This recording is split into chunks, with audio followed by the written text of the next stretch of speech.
पैसा रुपया भैया कमावाना आई तोहरे। ए भैया सुनो कल करमिया ऐसन मिलना दोबारा तोहरे। यीशु जी के नमवा ले लो भोरे भोरे जैसे मन सावन डोले।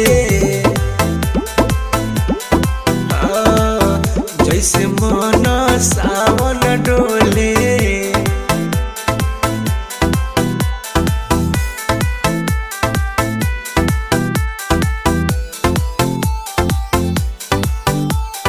DJ Sumit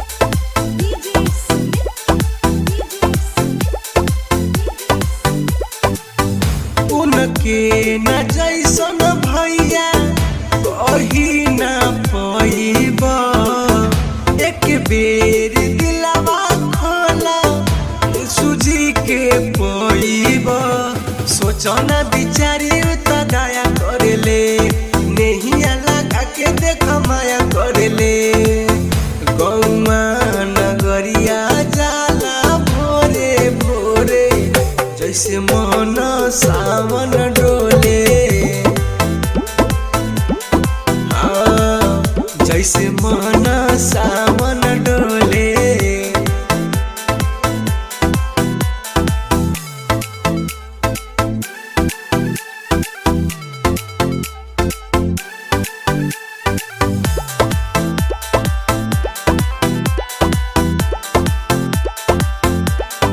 music by DJ Sumit.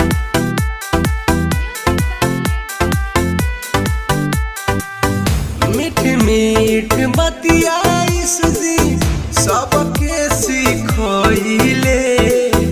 पपवा बुराई से सबके बचैले।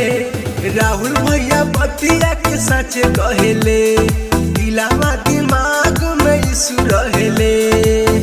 यीशु जी के नमवा बोलो धीरे धीरे जैसे मन सावन डोले।